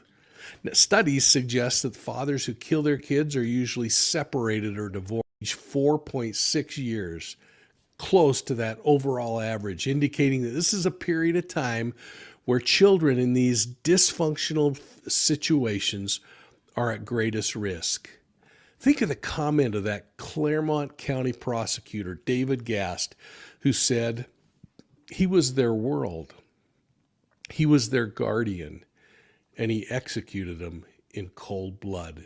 In fact, let's just watch that clip. He was their world, he was their guardian, and he executed them in cold blood. Now, some of you have commented that the mother should also be arrested or at least examined because she allowed her children to remain in this high-risk situation. Folks, I get the emotion and the emotional responses that we're seeing and you're feeling, but leaving a battered situation is much more difficult than maybe any of you may realize. And for those of you who have been through it, you might want to weigh in the comments section down below. But to highlight this, I want to turn to a comment by Dr. Jacqueline Campbell, who shared her thoughts during that same Men Who Kill symposium that I. Now I want to stop there for a minute. And by the way, Karen, thanks so much for that super sticker. I really do appreciate that. This is a really important point because we become rather judgmental, I think, when we sit and do our armchair quarterbacking on these kinds of cases. And hopefully some of you might feel comfortable enough who have been in domestic violence situations to talk about this. But leaving is terribly difficult, not only because there's a little sense of fear of the unknown of how am I going to survive or what am I going to do, but it's also a fear of the escalation that occurs when someone is going through that process of leaving, and maybe even a fear. And frankly, that's what these predators bank on, is that the intimidation and fear is going to keep that person compliant and put up with them. But Dr. Campbell just knocks it out of the park with her explanation here. So I think I'll just go to that. But first, I want to grab this quick comment here from Lori, and thank you for sharing this, Lori. I tried multiple times to leave my abuser. It took 4 times before I actually could. I had to leave town and hide. I mean, just so tragic. And Lori and Hetty and others, I'd be interested in knowing. I want to say something about that. People need to understand, people that judge, why don't you leave? You have to have somewhere to go. And in today's day and age, even 10 years ago, 20 years ago, if you have somewhere to go, then yes, you absolutely leave a horrific relationship. But when a guy goes to leave, a guy has the job. He's not taking the kids. He just leaves. When a woman leaves, most likely she's not leaving her kids behind. So is she going to live in her car? She doesn't have any money. He's the sole breadwinner. What if she doesn't have family she can go to? In this situation, it sounded like she did have family to go to, but it's still today's day and age. You know, some people don't want to go back home and live with their parents, so they don't think that, you know, the husband's going to go that far. Or more importantly, if the husband was never physically abusive, that's even less of a reason for her to leave. So people need to really, truly put themselves in that situation, that as hard as it is and people want to leave, if you're with someone for a long time and you build a life with them and then they got abusive or you're finally sick and tired of it and you are afraid to leave, let's say you're 55 years old. You can't just start over. You can't just move out. Your parents are most likely dead. You can't just move out. That's why a lot of people are stuck. And especially if he wasn't physically abusive and if he was just verbally abusive. I mean, they got along at some point. She had 3 kids. You know, she had 3 kids with him. So they definitely got along at some point. So there's just so many things about this story that we don't know yet that will hopefully put together the pieces. Almost feels like a Chris Watts kind of thing, in the sense that it's like a big puzzle, and the dots just aren't connecting. Nothing is connecting. Like, there's just too many holes. Like, I want answers. And I'm glad to hear Mike is the same way. Like, Mike wants it. We want fucking answers. It just doesn't make sense. At what point did you finally contact police, and did police help? And holy cow, I sure hope that they did. Anyway, yeah, what bravery, Jen, and to all of you. Thank you. Joanne, abusive men tell women they'll kill them or their Thank you, Colleen. kids if they try to leave. Yeah, the floodgates are opening up now. I hope you all don't mind me sharing this. Took 7 times literally to leave my ex-husband. Maurice says, yeah, it takes at least 7 times before they finally leave. I don't know if that's a bona fide statistic or where that comes from, but that actually is a bona fide statistic. Jess, amen. Earlier. Now, I have a recording of Dr. Campbell talking. And that's exactly right. Thank you. But that's exactly what I've been saying, too, is that people, don't hit subscribe. I'm always trying to tell them they do it every time. I tell them it's a problem, but they act like it's fine. I'm begging them to stop, but they leave me with a like. And that's exactly what I've been saying, is that, it's not even so much the self-esteem. There's no income. That where are they going to go to? Because if it's physical abuse, it's much easier for someone to show physical abuse. It's much easier to go somewhere. You can't go to a shelter from emotional abuse because there's no proof. Maybe you're just a drug addict who needs to go on there's no proof. They just don't take psychological or emotional abuse as bad. I was too, Jeanette. About the risk women face when they finally say enough is enough. Let's listen. Well, the first step in either of those cases, because oftentimes we do see intimate partners, male intimate partners, who are over-enmeshed. That's one way to describe them, as a type of batterer, where we have noticed these before. They do sometimes escalate to a homicide. Homicide-suicide is relatively common. They are characterized by the phrase that you see all too often is, if I can't have you, no one can, which is partly a controlling kind of thing, but it's partly that over-enmeshment, that very dependent abuser who has, you can talk about it in terms of attachment theory. He has is very uncertain attachment, that his violence is usually only triggered when she attempts to distance herself in some way. And of course, the ultimate distancing would be when she was either talking about leaving him, and that's oftentimes that final scenario, and oftentimes we don't know that final scenario.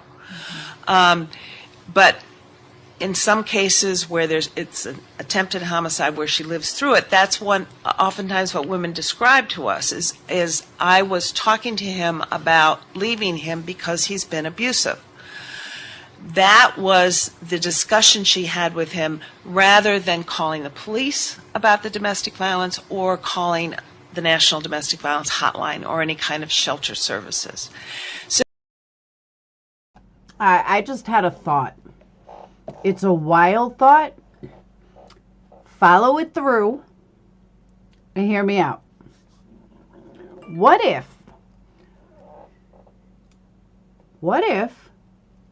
he knew he was an abuser, he knew he was a piece of shit, he knew that he wanted his wife to leave him? What if he had like a mental breakdown and knew that in order for his wife to completely be free of him, he would kill the kids. Does that sound crazy? I don't know if I'm saying it the way it's in my head. But I'm kind of thinking maybe he wanted to get rid of her or wanted her to be free of him. And in some psychotic motion that he had or some psychotic episode that he had, that the only way that she would truly be rid of him is if he took his boys with him. And maybe got scared and didn't kill himself. I don't know. And again, I don't know if I'm explaining it right the way I'm thinking it. But just seeing how calm he was, thinking about, you know, the way he acted, the way he did in court, he almost seemed like he was distant from himself and that he was like, almost like having an out-of-body experience. And in court, a lot of people think that was fake. I don't think it was fake. I think reality hit him, to be honest. And it could be all about control, but you could have killed one for control. You could have killed your daughter for control. You didn't need to wipe out your whole bloodline. Was he afraid that his boys were going to end up just like him? So he took them out? Was he didn't want to repeat the cycle? So he took him out? Does he have a conscience? Don't know yet. I mean, according to the neighbor, he was definitely an abuser. There's no, neighbor said they used to cringe when things went on, like definitely an abuser. But I've seen a lot of cases where there's a lot more to it that meets the eye.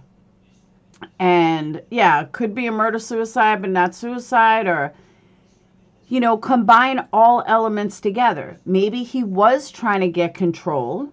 Maybe he was, and, you know, the biggest piece of shit abuser. But maybe that's why he took his boys with him. Or he took his boys out. That's true too. If you don't want me, then you'll have no part of me. That's true too. And knowing that he would go away for the rest of his life, if not get the death penalty, she would never have to fuck with him again.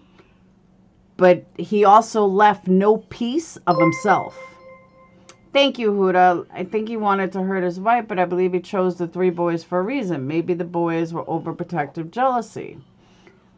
Possible. I always try to tell them they do it every time. I tell them it's a problem, but they act like it's fine. I'm begging them to stop, but they leave me with a like. Yeah, child support could be a factor. But why not just kill the wife then? If it was about child support, why not just kill the wife? Then you wouldn't have to worry about paying child support. Or have the wife killed or something. There were specific reasons why he took out his own children. I'm not going to say child. His own children. All 3 of them, no less. And they all happen to be boys. So that's why I'm really kind of thinking that there's a deeper reason that he took the boys. That he didn't want connection to her, knowing that he was going to be gone. He took his whole bloodline with him. He was going to be thrown away, you know, throw away the key, never to be seen again. And it could be to hurt mom, but why not kill the daughter?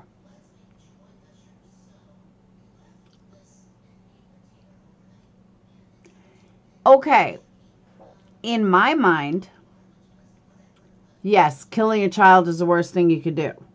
But why not kill the child, kill the children, and disfigure her for life, so she'll never meet anyone? hitting her hand, shooting her hand is not disfiguring her for life. But shoot her where she wouldn't die, like shoot out both her legs. Where she wouldn't die, but she would be in a wheelchair the rest of her life. He didn't go that far. He never even really wanted to shoot her. So that's where I tend to shy away from it was to hurt her, because if he was going to hurt her, he could have done it a lot worse. You know, eventually she'll heal from this and move on with her life. Where if he would have fucked her up and put her in a wheelchair, you know, she would never be able to move on.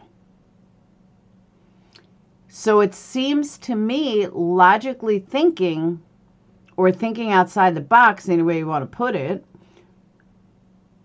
but I think he took out those boys. I know this is going to sound twisted, but almost like a way to help her. So she doesn't have any memory of him. She doesn't raise boys with him. She can move on with her life and put this part of her life behind her. Maybe he thinks that he ruined her life because he was abusive, he was hard. I mean, there's so many questions. And I could be completely wrong. I could be totally off. But I might be onto something here. I really might be. Abusers, if they're not psychotic, have some weird twisted ass thinking. And they think in ways that other people may not. And in his own abusing, fucked up head, it's very possible that that was his way to think. That was his motive or rationale for killing all three of them. No bloodline. Nobody can grow up and be an abuser like him. Nobody can hurt anyone. The bloodline that he passed down has now been destroyed. So his mom could never be abused again. These boys will never grow up abusing women. Just so many things that I can justify this. Not justify it, but in his mind to justify it. No, you're right. I can't guess what's in the mind of a killer, but cops do it all the time. Criminologists do it all the time. So you kind of can a little. To make her suffer the rest of her life. I don't think so. I don't know why I keep saying no. I just don't think so. Because I think if you're going to do that, then you go hard. That's just my guess. You go hard. So the number one kind of step here is to get women to disclose domestic violence, to get help, and to not necessarily make their first point of addressing this issue, although, you know, a strong, resourceful way to go, and one that we oftentimes would applaud. You know, she ought to just, we know we have to be... Kids should be raised or disciplined. Failing marriages, including all kinds of dynamics within failing marriages. But I find myself returning to this statement by the killer, the statement Chad Doerman made, that he'd been planning this murder for months.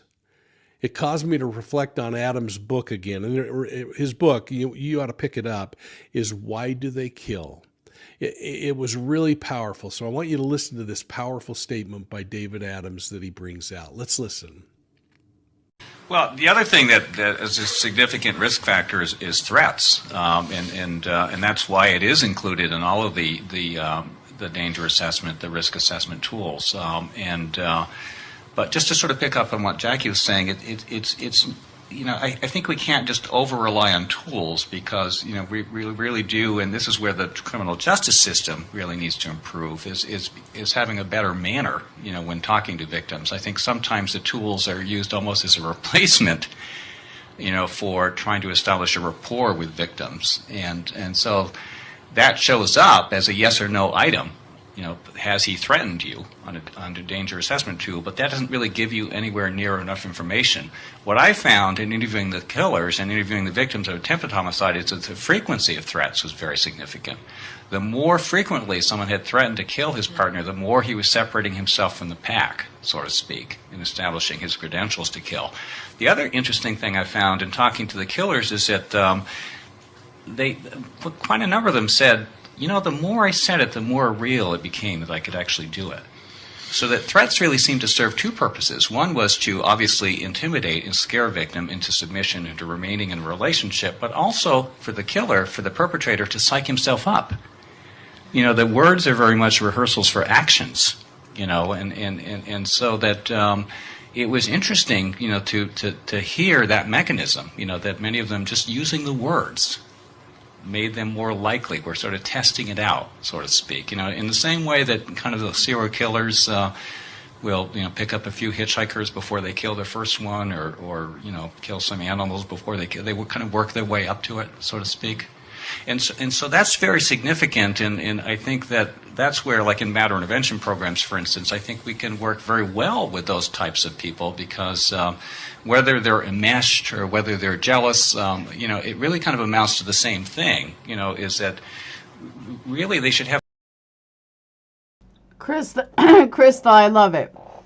But Colleen, what you said is why I think that I'm onto something with this. And again, I'm not saying I definitely am. I could be totally wrong. But the daughter was his wife's. The daughter would have been a good kill because that would affect her the same way because they're all her kids. I don't care if you take 4 kids or 1 kid, you're going to destroy me for life. He wanted his kids gone. He didn't want just her kids gone. He wanted his kids gone. Why did he want his kids gone? He had a gun, that dude. All he had to do was shoot her. Have some sort of program that helps them to recognize that there is life beyond the relationship, too. And that's where really the work is. And that's a very kind of potentially life-saving issue for many of the victims. They feel stuck. They feel like he just doesn't accept that there's any viable life beyond the relationship, and I think that's where help programs can come in, is to say, Huda, thank you. But here's the other thing, though. We don't know. Everything that this guy is talking about sounds like it's a physical abusive relationship. We don't know if he was physically abusive. We just know that it was an abusive relationship. It may not have been physical. He may not have ever threatened her. He may not have ever threatened anybody. It totally could be,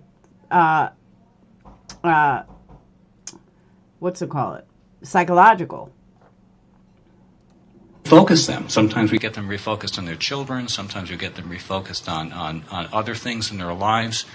But just to sort of get them to a place where they can begin to recognize that life doesn't stop, that there is still life, viable life for you, even if this relationship ends. Well, extended family members of the victim boys are painting a picture that this was just a fluke, that the boys were living in a happy home, in a happy life, and that all was well. Even that things were good and Doerman must have just simply snapped. Well, as more information comes out, I suspect we're going to see a much different picture painted. Perhaps not until the trial. But I wanted to reflect on something the neighbor said when he talked to reporters yesterday. He said that Dorman was always angry. Now, this neighbor said he witnessed the aftermath of the shooting and that he's seen Dorman treat both his wife and his children poorly. The guy's name is Richard Kincannon, and he was speaking to the press, and he said while talking about Dorman that he, quote, he was angry every day. There wasn't a day he didn't yell at his wife and kids out there, close quote. Now, look at the opposite end of the spectrum. His father, Dorman's father, suggested that there's no explanation for what happened, saying his son just snapped. Yet he also said he could tell that when he looked in his son's eyes that he was hollow inside. And he described his son after that initial appearance that he attended, as it was somebody else. It wasn't Chad standing there. Frankly, he said, quote, "It was not him," close quote. I guess meaning that he could tell something was really different. Well, folks, I've said this so many times, but in my opinion, domestic violence doesn't get better on its own. I really appreciated Adam's comment that there's something beyond the relationship that's better. I hope that you'll share that reality with anybody that you know who's going through a domestic violence relationship. It may even be that it's you that's going through this thing, and that you're in this position to make a life-changing, life-altering choice. I hope that you have the courage to do so. You might consider reaching out to law enforcement or your local prosecutor's office. You know, most states have a victims' rights office, and any of those places can help provide you with some insight and names of people that might be able to help. And all of that sounds great on paper. However, it's not reality. And that's the biggest problem. It's just not reality. And that's sad but true. So I appreciate listening to this. And I'm eating peanuts, so that's why you hear my stomach. I agree with him. I'm honored that, pat myself on the back, that him and I were on the same wavelength. But honestly, he's a man, and he's worked his whole life, and he's always lived in middle class because he was a detective, typical middle class. He doesn't know what it's like to literally not be working for 10 years and rely on someone else's income and not have anywhere to go.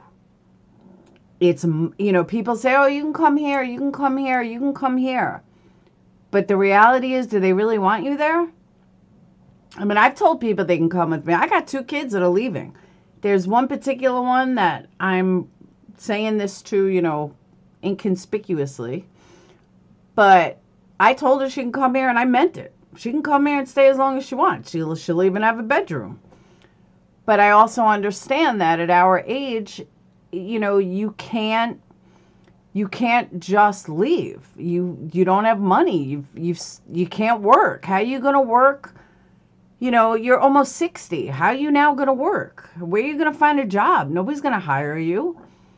But it's too comfortable. And that's why people don't want to leave. And that's the reality. It's not that they don't want to, but they just spent 30, 40 years with someone. And now you expect them to just pick up and leave? No way. Never going to happen. It's just not going to happen. That's a difference. And most men don't really understand that. They just don't. Most men seem to think that it's not a problem. It's absolutely not a problem. So, there's people that can help. They can't help. They work a 9-to-5 job. They'll give you a couple of names, especially if you have children. Believe me, I used to be that person when I was younger. I used to be that person. Just fucking leave. Why are you staying in an abusive relationship? Why don't you just pack your bags and go? Because you have kids. And shit happens. And it's not so simple.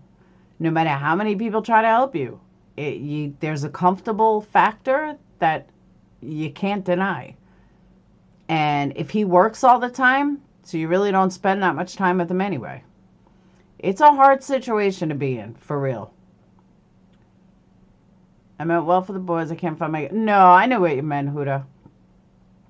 So, it is gut-wrenching.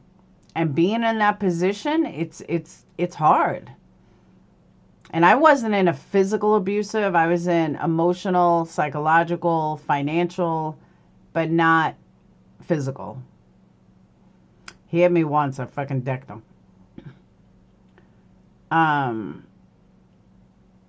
But I'm telling you, I feel bad for people in physical and they just can't leave. It's almost like telling an anorexic, just eat. It doesn't work like that.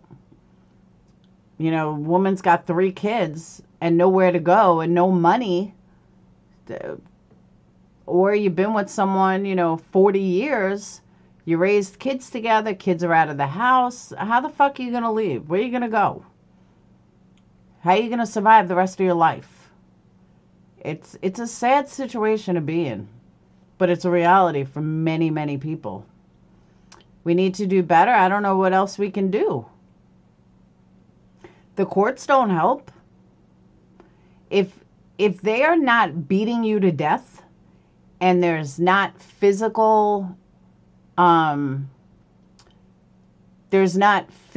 stuff going on, courts aren't going to do shit. You can't prove it. Even if you bring a recorder, you can't prove it. Courts don't have time for psychological abuse. They'll listen to you if you go in there with a black eye, but they're not listening to you for psychological abuse. I don't know how it is over in Australia, but I know over here, because too many people lie and it becomes a he said, she said. Oh, so you're saying that he did this to you. You're saying he did that to you. You're saying he did, is there any proof of this? No. My mom knew a lady who wanted to leave but had no money. The neighbor ladies got together and helped her by paying her to do housework. She had enough money, she left. Were there kids involved? Did she have children? And nobody can say that he wouldn't have killed her in the process. I mean, thank God he didn't. And that's the other thing. If he was out to hurt the mom, why do that to the stepsister? Hey, Amber, I got to give you the link. Why do that to the stepsister? What did she do? She didn't have anything to do with it. I'm telling you guys, I really think it's going to come out somehow, some way. It's going to come out that he did this as a way to save the future, almost like a Andrea Yates kind of thing. Almost that kind of same killing. That's what I think is going to come out. Once he finds God in prison, and he realizes what he did, and he comes back to reality from whatever planet he's on, or they get him drugs or something, that's what's going to come out. Or if not, if it doesn't come out in trial. I promise you guys, you're going to hear this somewhere. Huda, I totally agree with you. She needed, okay, but who's to say, Sonia, she got lucky? Because who's to say that he wouldn't have killed her in that time? Because if you go to the courts or you go somewhere, they tell you leave immediately. So she wasn't in a dangerous situation. So because she wasn't in a dangerous situation, the courts would look at her, well, you stayed to work, well, you stayed for this, so obviously you weren't that scared. That's how the courts see it, unfortunately. Because you don't know when they're going to snap. Oh, I agree with that too.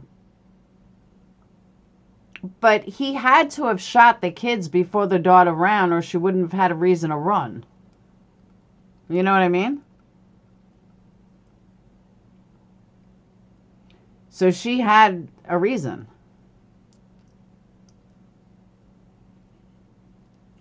Only one? I think it's much higher here in the U.S.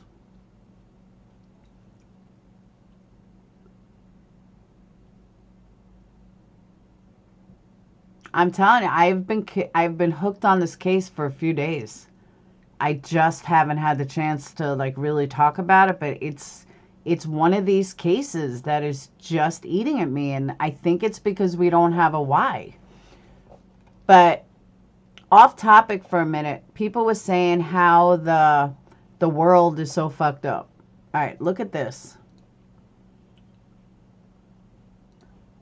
That's the filicide stuff. Hold on.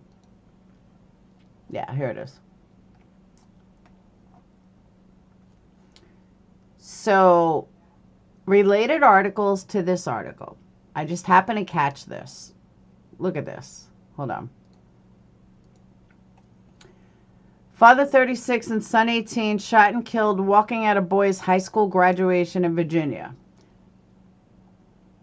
Ohio mom, another Ohio, facing eviction, kills husband, son, and her father before turning gun on herself. One of the kids that were shot actually survived and remained consciousness. Now, this is all recent news. 11-year-old Mississippi boy shot by police after calling 911 for help. Suspected gunman behind Texas massacre shooting. Mass shooting found hiding in a closet. Florida man accused of killing girlfriend during an argument, burning body in attempt to hide evidence. 5-year-old, including 9-year-old in Texas, execution style shooting by alleged drunk gunman. Arizona parents hid dead body of a 16-year-old son after claiming he ran away. Florida shooting victim identified as girl who was the next Gabby Douglas and woman out for a drive. Child's video led police to Florida home where dad allegedly killed a 15-year-old daughter and 3 others. California deputy. Like, what the fuck is wrong with this world? And this is all just the highlights of people. It's insane.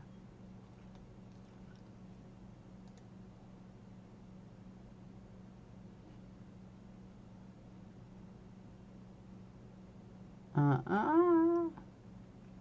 internet sucks right now. March 2nd. Victims identified as Kiara and her mother Constance, along with Glenda and Michael Watson. A child called a relative for help after a Florida man fatally shot his 15-year-old daughter and 3 others in a Cocoa home on Wednesday. Victims identified something of that nature, like FaceTime through video contact. Small child told a reporter what had taken place and what is seen at the house.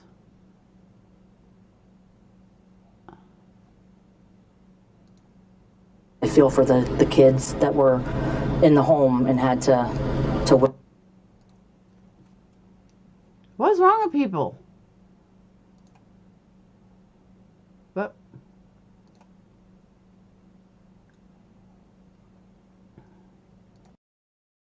For the kids that were in the home and had to witness this, I'm sure it's going to affect them for a really long time. That's what's sad. The sheriff says the murders were reported early this morning when a young child was able to video call another adult to get help.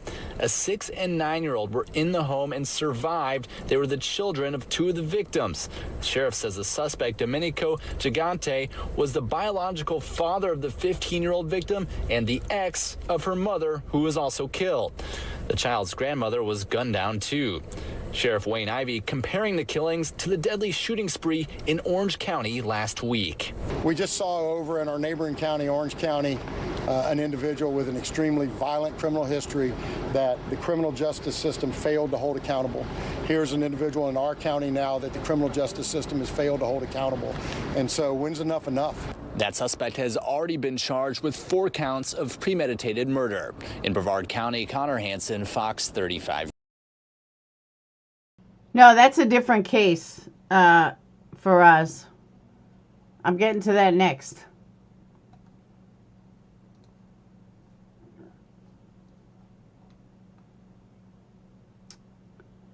California mom of 2 allegedly killed by husband in front of children.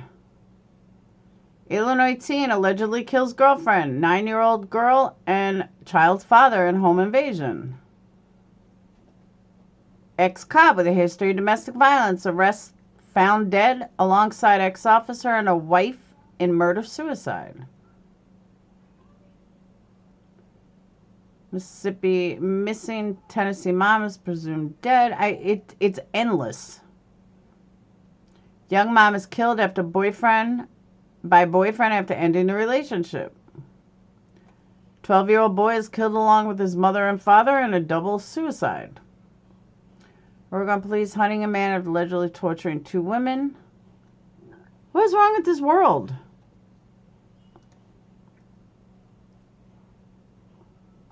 Alright, this is the one. March 1st. How did we not hear about some of these? 4 family members are dead, another is critically injured in what authorities say was a murder-suicide perpetrated by an Ohio mother of 2. According to the... Oh, it's the same county. It's the same county as this guy. According to Claremont County Sheriff's Office, Teresa Kane, 46, fatally shot... Oh, the girl shot. Fatally shot her husband, Stephen Kane, the couple's son, Ethan, and her father, William, on Monday at the family's Ohio Township. Kane also shot her 20-year-old daughter, who remains in critical condition, before turning the gun on herself. According to a news release, deputies arrived at the Kane's home. As they approached the door, multiple gunshots were heard coming from inside the residence. We ask you to keep Ethan's sister in our prayers. All right, well, she lives. Let's see what their GoFundMe is. She only got $43,000. You want to know why? Because nobody covered it. Media didn't cover it. Nobody covered it. Has anyone heard this story? I never heard of it until like 5 hours ago when I was looking for stuff. Because nobody covered it.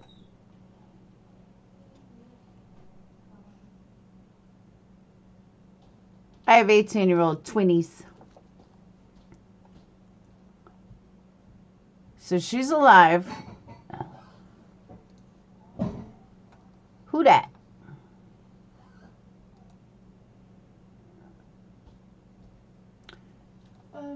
You and I need to sit down soon and figure out loans because I don't know what I'm doing. I don't know either. So who should I go to?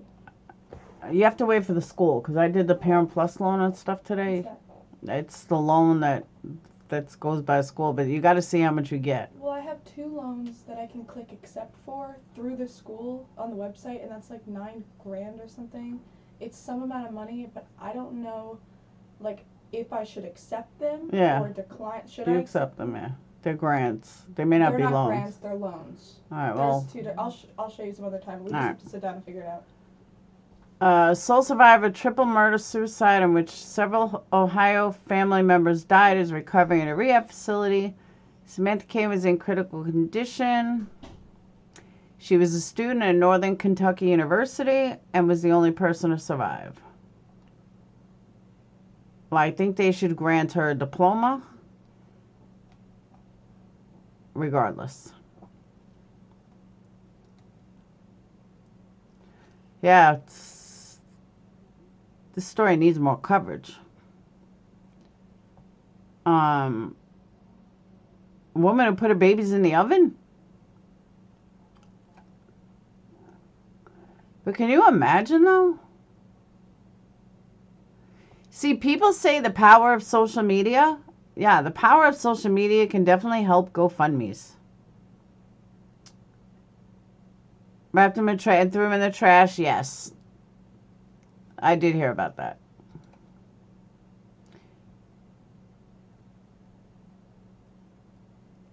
One left brain dead in separate shootings. 2 juveniles arrested and murdered. Again, more in Florida.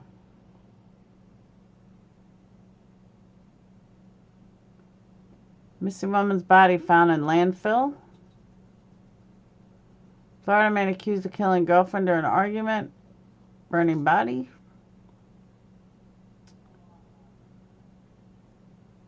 This was another one in March. Another 32-year-old has been charged with second-degree murder with a firearm.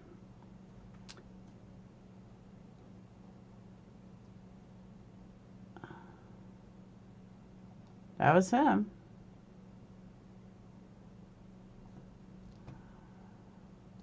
Yo, people are nuts. 18-year-old accused of murdering Temple University police officer. Why? 2 arrests in California shooting that killed 6. Michigan woman may have been packing to leave boyfriend before he killed her and 2 children in a murder-suicide. Georgia mom of 2 who loved everyone is fatally shot in Christmas Eve murder-suicide. Fucking crazy. Because it happens so often now it's not newsworthy. It's wild. This is the one. Oh, it's the same one. This is from April. 2 juveniles were arrested while a 3rd underage suspect remains at large with the shooting deaths of 3 teenagers in Florida. Christopher Atkins, 12, Robert Robinson, 17, have been charged with first-degree murder in the killings that happened in less than 48-hour period between March 30th and April 1st. 3rd suspect, they must be the victims. Layla and Camille and a 17-year-old boy who is yet to be identified were all found shot to death in 3 separate locations.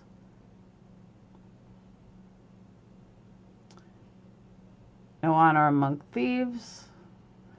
Fucking 12 years old. You're going away for life.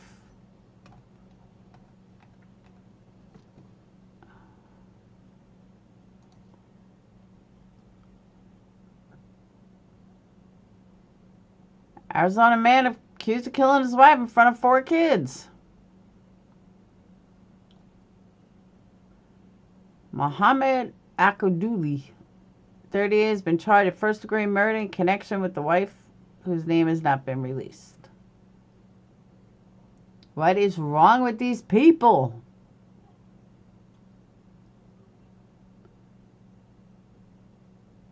A lot of these happen in March. Where were we in March? How come we missed all this stuff in March? Texas man allegedly broke into his estranged wife's home wearing a ski mask, killed her while daughter escaped. Utah man who killed wife, 5 kids, was previously accused of choking daughter. Washington, D.C. man charged with killing 3-year-old girl. Discovered decomposing body of pregnant woman while arresting man accused of a separate murder. New Jersey dad calls relatives, say he killed his wife and 2 children, and then he turns a gun on himself. I remember this story. Illinois teen allegedly kills girlfriend, 9-year-old girl, and child father. What is wrong with this world?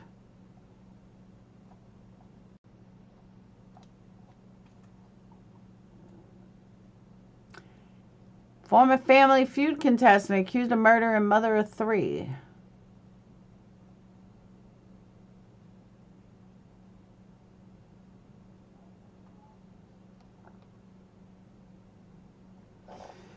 It's nuts. The world has gone mad. Absolutely mad. But you know what I'm saying for us? Like,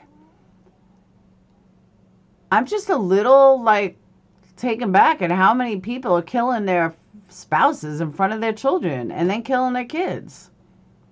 At least some of them kill themselves. Here's another one in March. 41-year-old Illinois nurse fatally shot, and the suspect is her estranged husband, I remember this, former college football star, had been a contestant on Family Feud. In 2020.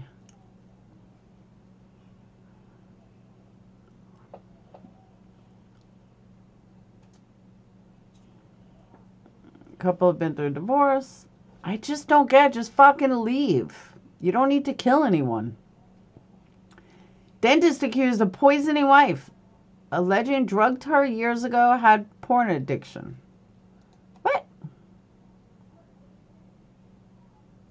Another one from March.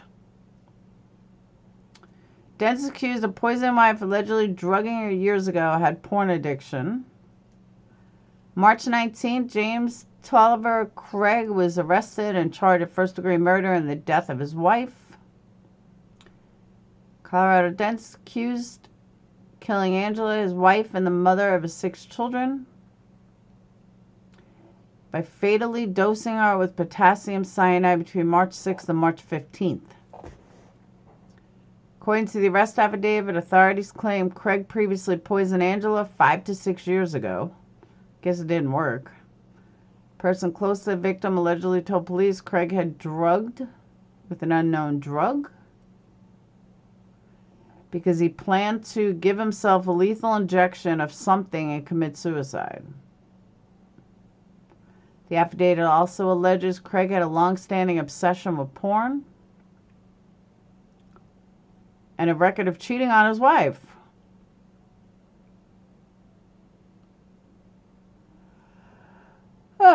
Police alleged they found evidence that Craig was exchanging intimate and sexually explicit emails with an orthodontist in Austin, Texas, with whom he allegedly wanted to start a new life with.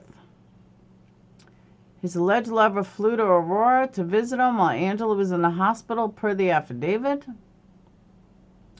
Court records indicate that Craig will appear in court on March 23rd, and the investigation remains ongoing. What is wrong with these fucking people? Do they really think they're going to get away with it? Like, if she's like 90 or something, okay, but she's like 45 years old. Do you really think you're getting out of it? Because you're not. That's crazy.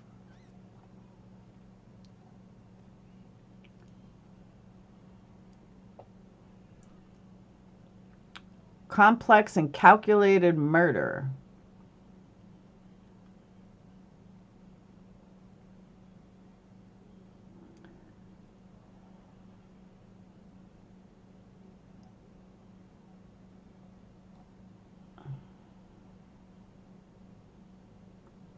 Man handcuffed, stabbed wife to death after she filed for divorce. Colorado woman applied for a restraining order against ex days before he allegedly killed her family members. Husband of missing PA mom allegedly strangled and dismembered her. Searched how to get away with murder. Wisconsin woman, after allegedly poisoning veterinary's husband, coffee with animal euthanasia drugs. Yo, the world has gone mad. I could go, like, literally, there is no shortage of true crime here. Absolutely zero shortage on true crime.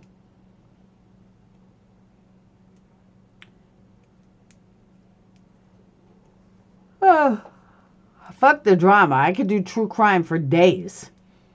For months and years. There's just no shortage of stories. It's crazy. But I'm getting off. I've been on a while.